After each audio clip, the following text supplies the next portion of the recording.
6 மாவட்டத்திற்கு தொடர்ந்து கனமழை பொறுத்தவரைக்கும் ரொம்பவே தீவிரமாக பதிவாக வாய்ப்பு இருக்கு. எந்தெந்த மாவட்டத்தில கனமழை ரொம்ப அதிகமாக இருக்கும், எங்கெங்கெல்லாம் நமக்கு மழை மறுபடியும் குறைந்து மீண்டும் அதிகரிக்க போகுது அப்படிங்கிற தகவல் நம்ம பார்க்கலாம்.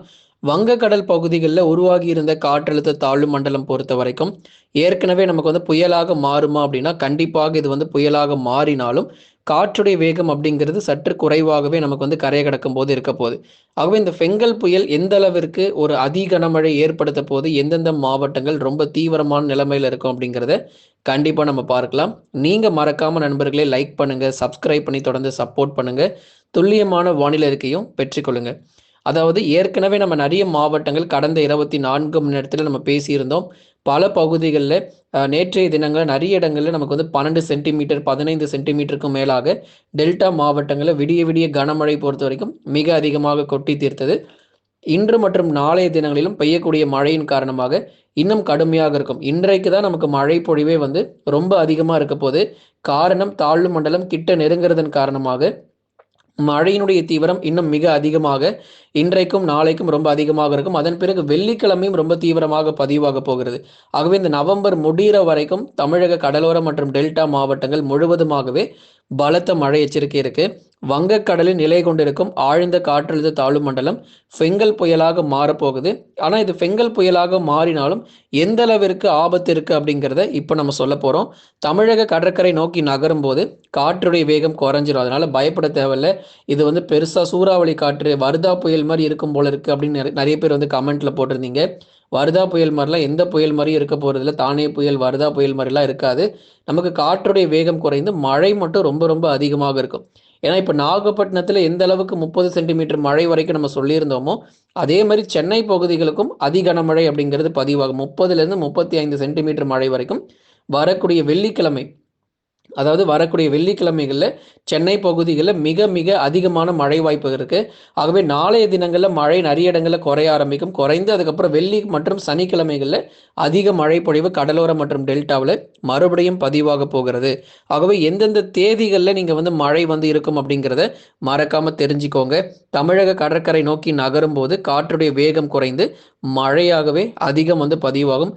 அதி கனமழை மற்றும் அதீத கனமழைக்கான வாய்ப்பு கண்டிப்பாக ஓரிரு மாவட்டங்கள் எதிர்பார்க்கலாம். பெரும்பாலும் மிக கனமழை முதல் அதி கனமழையாக இருக்கும். இந்த தாழ்வு மண்டலம் பொறுத்த வரைக்கும் புயலாக மாறி தமிழக கடற்கரை நோக்கி நகரும் போது காற்றுடைய வேகம் குறைந்து மழை மற்றும் அதி கனமழையாக கொட்டி தீர்க்கும். முதலாவதா இப்ப நம்ம பார்க்க போறது டெல்டா மாவட்டங்கள் பத்தி நிறைய பேர் கேட்டிருந்தீங்க. இனி வரும் நேரங்களில் மழை ரொம்ப அதிகமா இருக்குமா இல்ல குறையுமா அப்படின்னு சொல்லி கேட்டிருந்தீங்க. டெல்டா மாவட்டங்கள் பொறுத்த வரைக்கும் விட்டு விட்டு பரவலாக மழை பெய்ய வாய்ப்புகள் இருக்கு. டெல்டா மாவட்டத்தில் ஒரு சில இடங்களில் பரவலாக இடைவெளி விட்டு நமக்கு மழை தீவிரம் இருக்கும். நாளை, இன்று மற்றும் நாளை அதிகாலை வரைக்கும் கனமழை தொடர்ந்து பதிவாக வாய்ப்புகள் இருக்கு. இன்று இரவு நேரங்கள், நள்ளிரவு நேரங்களிலும் மிக கனமழை மற்றும் அதி கனமழையானது உறுதியாக எதிர்பார்க்கலாம்.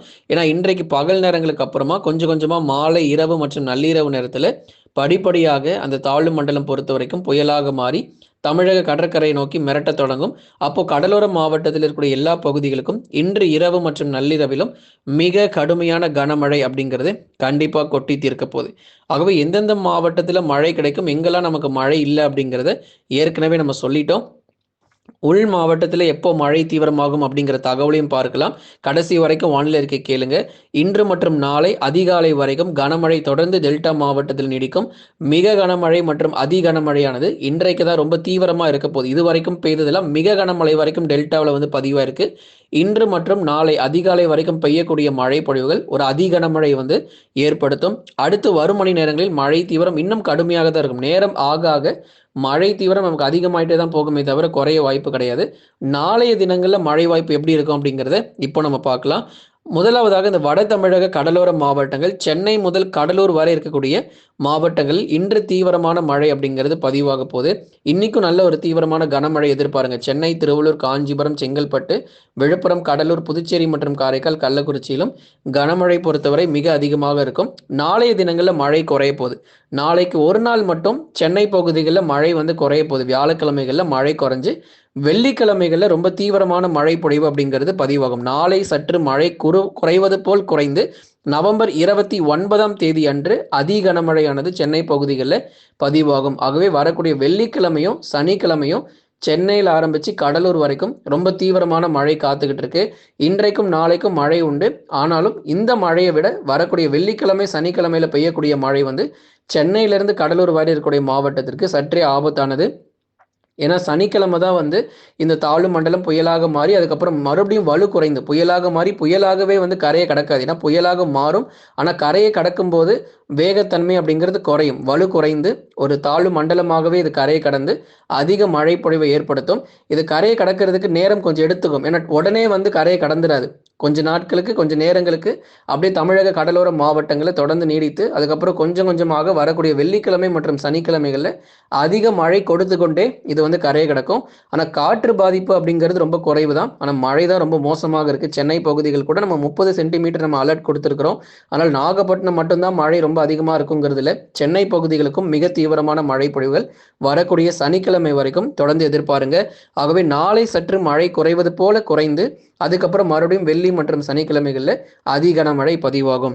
அடுத்ததாக வட தமிழக உள் மாவட்ட பகுதிகள், எங்களுக்கெல்லாம் மழையே வராதாங்க, வெறும் சென்னை மட்டும்தான் மழை வருமா, நாகப்பட்டினம், மயிலாடுதுறை, கடலூர், விழுப்புரம் இங்கே மட்டும்தான் மழை வருமா, எங்களுக்கெல்லாம் மழையே வராதா அப்படின்னு சொல்லி நிறைய பேர் கேட்டிருந்தீங்க. உங்களுக்கு நம்ம தேதிகள் சொல்கிறோம், மறக்காமல் குறித்து கொள்ளுங்க. வட தமிழக உள் மாவட்டத்தில் இருக்கிறவங்க வேலூர், திருப்பத்தூர், ராணிப்பேட்டை, திருவண்ணாமலை, கிருஷ்ணகிரி, தருமபுரி, சேலம், நாமக்கல், கரூர், திருப்பூர் மற்றும் ஈரோடு மாவட்டத்தில் வருகிற நவம்பர் 29 மற்றும் 30 ஆகிய தேதிகளில் உள் மாவட்டத்தில் கனமழை வந்து வலுப்பெற வாய்ப்பு இருக்கு. எங்கெல்லாம் நமக்கு மழை பற்றாக்குறையாக இருந்துச்சோ இந்த உள் மாவட்டங்கள் முழுவதுமாகவே நவம்பர் 29 மற்றும் 30ஆம் தேதிகளில் நல்ல ஒரு தீவிர மழை பொழிவு எதிர்பாருங்க. சொல்லக்கூடிய தேதிகளில் மட்டும் நீங்கள் மழை எதிர்பார்த்தா போதும். மற்ற தேதிகளில் நமக்கு பரவலாக மிதமான மழை கனமழையாக இருந்தாலும் சொல்லக்கூடிய தேதிகளில் மழை தீவிரம் மிக அதிகமாகவே எதிர்பார்க்கலாம்.